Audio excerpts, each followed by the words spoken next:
आमच्या समाजामध्ये काय कर्मकांड चालत होते हे बाबासाहेबांना पुरेपूर कल्पना होती आणि म्हणून बाबासाहेबांनी विचार केला की माझा समाज या कर्मकांडातून कशा प्रकारे निघेल आणि यांना कोणत्या प्रकारे चांगलं वळण लागेल असा कोणता धर्म आहे. म्हणून बाबासाहेबांनी 20 ते 22 वर्ष अनेक प्रकारच्या जाती धर्माचा अभ्यास केला. अभ्यास केल्याच्या नंतर त्यांनी बारकाईने अभ्यास केल्याच्या नंतर त्यांना एक असा धर्म मिळाला की त्या धर्मामध्ये. स्वागत आहे आपल्या सर्वांचं. हे बुद्धा टीचिंग चॅनल आहे. यावर बुद्ध आणि त्यांच्या संपूर्ण शिकवणीवर आणि शिक्षेवरती धम्मचर्चा होते. आपण सर्वजण बुद्धा टीचिंग चॅनलचा लाभ घ्यावा.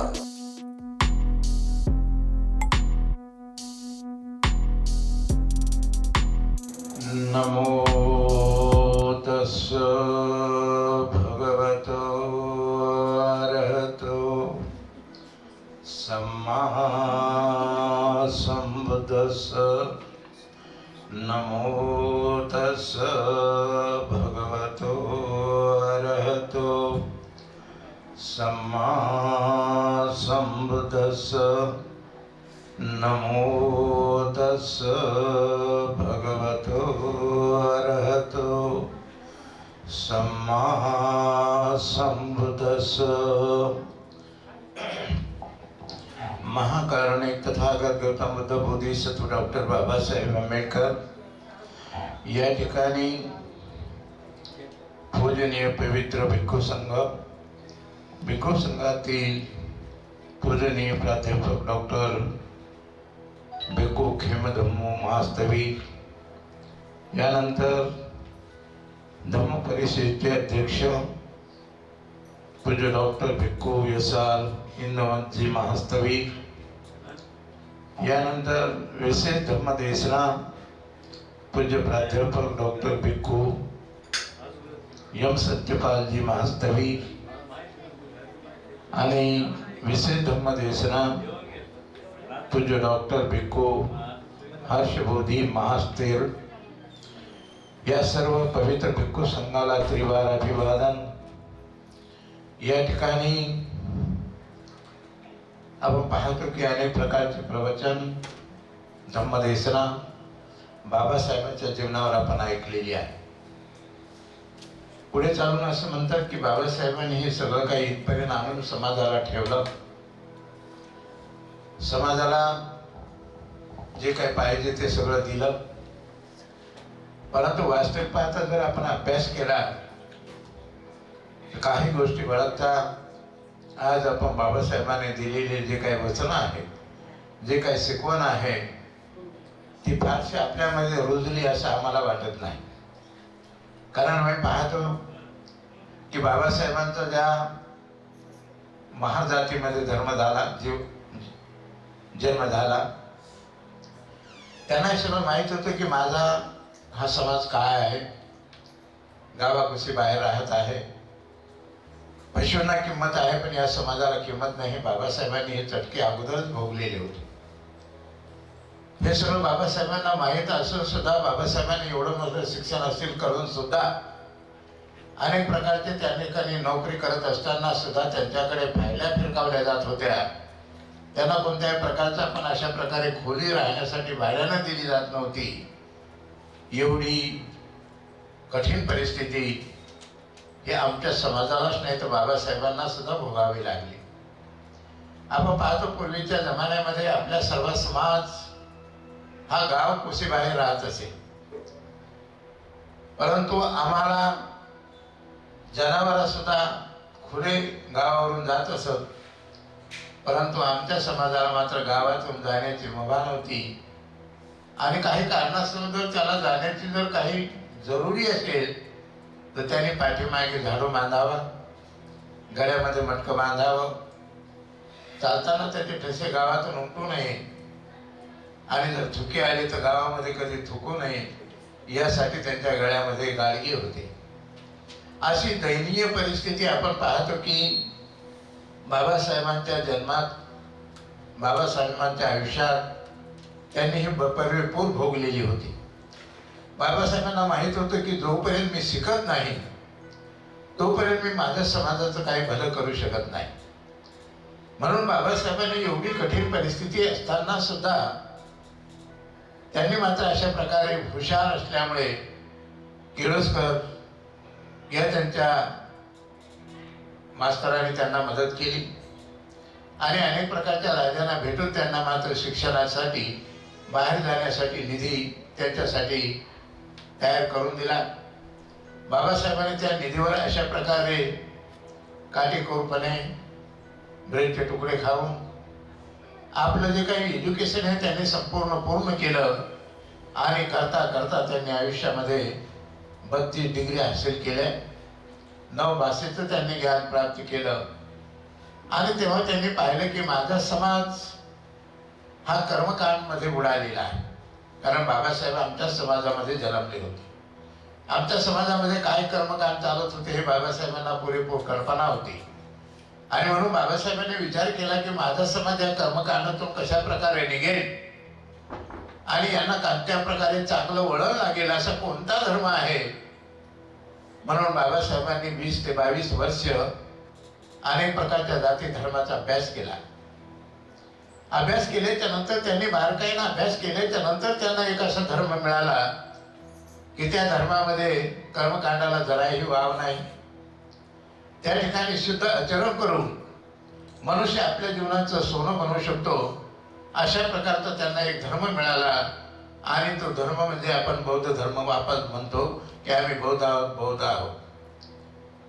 त्यावेळी मात्र बाबासाहेबांनी मात्र त्या ठिकाणी एक गोष्ट त्या ठिकाणी 1956ला म्हटले की मी बौद्ध धर्म स्वीकारत आहे, परंतु तुम्ही मात्र मी उडी टाकली म्हणून तुम्ही टाकू नका, तुम्ही विचार करून मात्र बौद्ध धर्म स्वीकारा.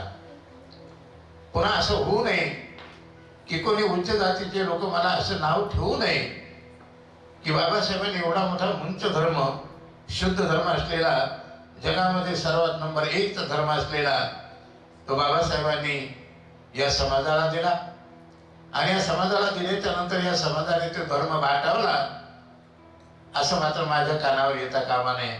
म्हणून ज्याने त्याने आपला विचार करावा आणि बौद्ध धर्म स्वीकार करावा. परंतु आज मात्र तशी परिस्थिती कधी कधी आम्हाला सुद्धा पाहायला मिळते. आम्ही अनेक प्रकारच्या गावामध्ये खेड्यामध्ये इकडे तिकडे जातो तेव्हा त्या ठिकाणी बुद्ध विहार असतं एका बाजूला आणि त्याच्याच बाजूला एका देवीचं मंदिर असतं. हा असं मध्ये बोलू नका, म्हणा साधू तुम्हाला बोलायचं असेल तर अर्धा घंटा ब्रेक, जा बाई बोला, अर्धा घंटा झालं, सुरू करू. अशा प्रकारे बाबासाहेबांनी पाहिले की अशा प्रकारे माझा समाज हा कर्मकांडामध्ये वळलेला आहे आणि म्हणून तुम्ही पाहिलं की अशा प्रकारे बाबासाहेबांनी काटेकोरपणे धर्माचा अभ्यास करून बौद्ध धर्म आपल्याला दिला.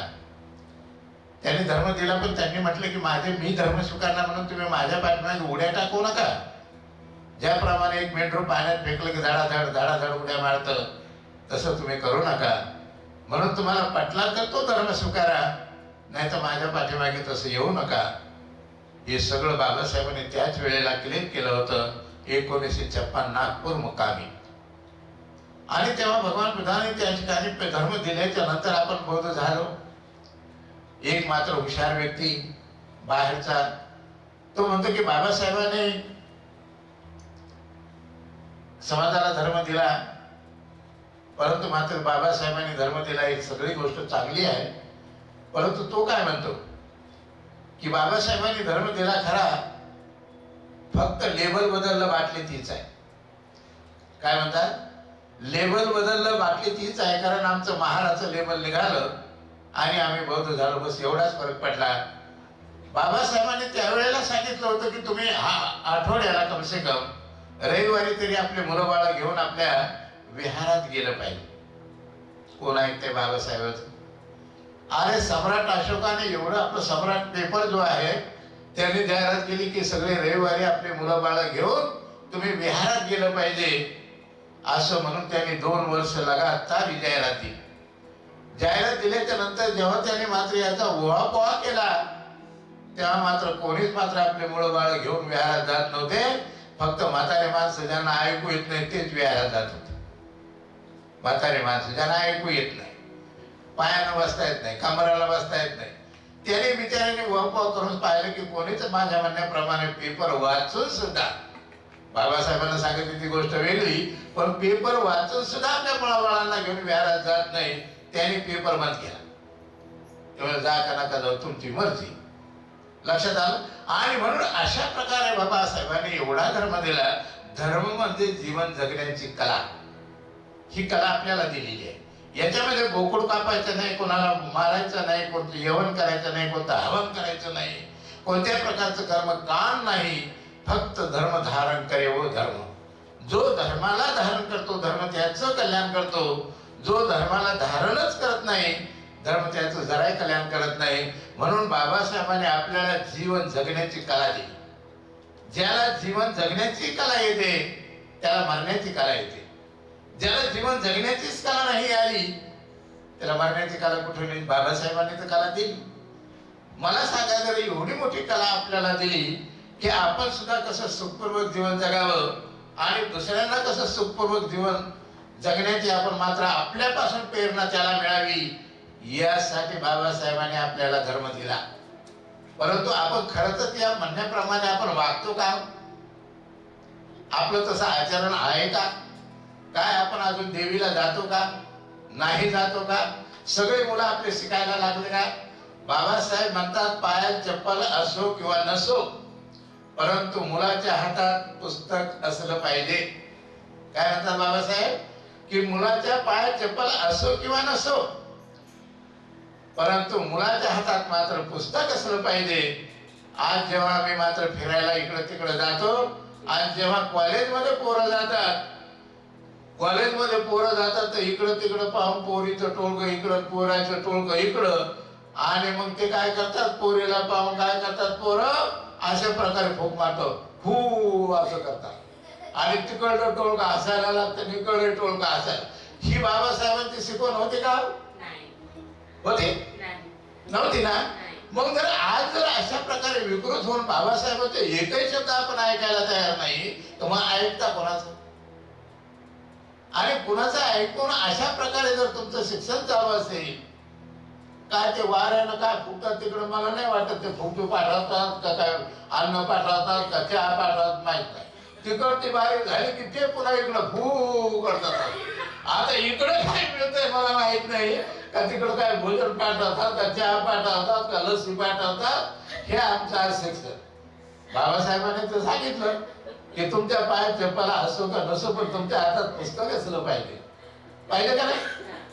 आणि मग एवढं जर बाबासाहेबांनी आपल्याला हे सगळं दिलेलं असताना जर आपण बाबासाहेबांचं जर ऐकायला तयार नाही तर जयंती आल्याच्या नंतर नाचणं काय बरोबर आहे का? नाही. आपण म्हणतो नाही ना डीजेच लावा. का डीजे लावा? डीजे याच्यासाठी लावायचं की डीजे वाजला की आमचा हांगच हालायला लागते. मग ते म्हातारी बाई असो का जवान असो का नैतरणी असो का म्हातारी असो, पायापासून हाणायला लागतं. त्याला बोलायची गरज नाही की बाई डान्स करा म्हणून, असं म्हणायची गरज लक्षात नाही. म्हणून हे डीजे सुरू झाले आणि म्हणून आपण म्हणतो नाही नाही डीजे लावा, डीजेच लावा म्हणते. कोण काही करू नका पण डीजे लावा. का? कारण आम्हाला माहिती आहे की आम्हाला तिथं नाचायचं म्हणून. बाबासाहेबांनी नाचायचं सांगितलं का? बाबासाहेबांनी कधीच नाही सांगितलं की नाचायचं, बिलकुल नाही. त्या ठिकाणी आपण पाहतो मोठा एक ऍक्टर होता, बाबासाहेबांच्या जवळ आला, त्या ठिकाणी राहत होता. सगळे लोक त्या ठिकाणी ऍक्टरला पाहण्यासाठी त्या ठिकाणी जमा झाले. त्या ऍक्टरला वाटलं की मला पाहायला आले. कोणता ऍक्टर आहे तुम्हाला माहिती आहे, सगळे मी काही नाव सांगत नाही. आणि म्हणून त्या ऍक्टरला असं वाटलं की मला पाहायला आले, परंतु त्या ठिकाणी मात्र हे सगळे लोक बाबासाहेबांना पाहण्यासाठी आले होते. बाबासाहेबांना पाहण्यासाठी एवढी मोठी गर्दी झाली. त्यानंतर त्या ऍक्टरच्या मनात एवढा काही प्रभाव पडला, ते म्हटले की असं करा की मी मात्र या ठिकाणी तुम्हाला काही पैसे देतो, आणि पैसे दिल्याच्या नंतर बाबासाहेब तुम्ही समाजाचं काम करा. बाबासाहेब म्हणला तुझं मला पैसे नको, माझं काम बंद पडलं तरी चालेल, पण तुझे पैसे घेऊन मी हे काम करणार नाही, तुझे पैसे तुला लाभ. लक्षात आलं? बाबासाहेबांचं हे नॅचर होतं. बाबासाहेबांचं हे नॅचर होतं. म्हणून बाबासाहेबांचं आज नाव आहे. आणि म्हणून बाबासाहेबाला कोणाला उंगली करायची आज हिंमत होत नाही की बाबासाहेबांनी गलत काम केलं. आज पाहतो खरात नावाचा जो बाबा आहे, किती नाव आहे त्याचं, सारं जग पेपर वाचायला लागलं ना. आज सारं जग मात्र ते फोटो पाहायला होतोच ती बाई. आणि बाई लई सुंदर आहे ती, तुम्ही पाहिली का? हा, पाहिली सगळं खरात प्रकरण. म्हणून बाबासाहेबांनी जे काही केलं, तर बाबासाहेबांनी जे काही हे प्रकरण चाललं, याच्यासाठी तुम्हाला गोवाबाजी बंद केली आणि शुद्ध धर्म दिला हो, बुद्ध धर्माचा. कोणता धर्म दिला? बौद्ध धर्म दिला 1956 ला. तो यासाठी दिला की तुम्ही कुठेही बसू नये, तुमची कुठेही मात्र अशी प्रकारे मानहानी होऊ नये, आपले चारित्र्याचं हनन होऊ नये, यासाठी बौद्ध धर्म आपल्याला दिला का नाही? आणि मग अशा प्रकारचा जर धर्म दिला, तर मग अशा गोवाबाजीकडे आपण वळायचं काय कारण आहे? आपण जिथं जातो, उदाहरण पाहिलं, आसाराम बापूचं काय झालं, खरात साहेबाचं काय झालं, काय झालं? देव म्हणून म्हणू, देव म्हणून म्हणू, बायाला आपल्या इज्जती घालवले का नाही? आहे ना. आणि सगळे म्हणते आज एक प्रकार म्हणते, उद्या एक प्रकार उजळीत होणार आहे. आता काय होणार आहे कोणास ठाऊक. लक्षात आलं. आणि म्हणून बाबासाहेबांनी शुद्ध धर्म दिला. धारण करे स्वधर्म. जो धर्माला धारण करतो, धर्म त्याचं कल्याण करतो. जो धर्माला धारणच करत नाही, धर्म त्याचं जराही कल्याण करत नाही. आम्ही मरेपर्यंत म्हणलं आम्ही बुद्ध आहेत, बुद्ध आहेत, आणि बाबासाहेबांचे आम्ही अनुयायी आहेत, कुछ नाही मिळाला, कोणीची कोणी जावगी. लक्षात आलं. आणि म्हणून धर्म जीवन जगण्याची कला तुम्हाला बाबासाहेबांनी दिली. म्हणून जीवन जगण्याची कला शिका. ज्याला जीवन जगण्याची कला येते त्याला मरण्याची कला येते. ज्याला जीवन जगण्याचीच कला नाही आली त्याला मरण्याची कला कधी नाही येत. म्हणून एवढंच बोलून मी सांगतो की या भोवाबाजीकडे, या कर्मकांडाकडे जास्त न वळता आपण शुद्ध धर्माचा अभ्यास करा. आणि शुद्ध धर्माचा अभ्यास करून परियत्ती, पटिपत्ती आणि पटिवेदन या 3 लक्षात घ्या. आणि या 3 तत्वावर तुम्ही चला, तुमचं कल्याण होईल. तुमचं काय होईल? कल्याण होईल. परियत्ती, पटिपत्ती आणि पटिवेदन या 3 तत्वांची सांगड घाला. याच्यावर तुम्ही चला, आपलं कल्याण होईल. एवढंच बोलून या ठिकाणी मी थांबतो, रजा घेतो. भंतेजीने मला या ठिकाणी थोडं बोलण्याचं जी संधी दिली, मी भंतेजीचे आभार मानतो. एवढंच बोलून या ठिकाणी मी प्रवचन या ठिकाणी थांबतो. सर्वांचं मंगल हो, सर्वांचं कल्याण हो, सर्वांची स्वस्ती मुक्ती हो. म्हणा साधू. हे बंद झालं पाहिजे सगळं, असा आवाज आला पाहिजे आपला. म्हणा साधू साधू साधू. बुद्धं नमामि, धम्मं नमामि, संघं नमामि.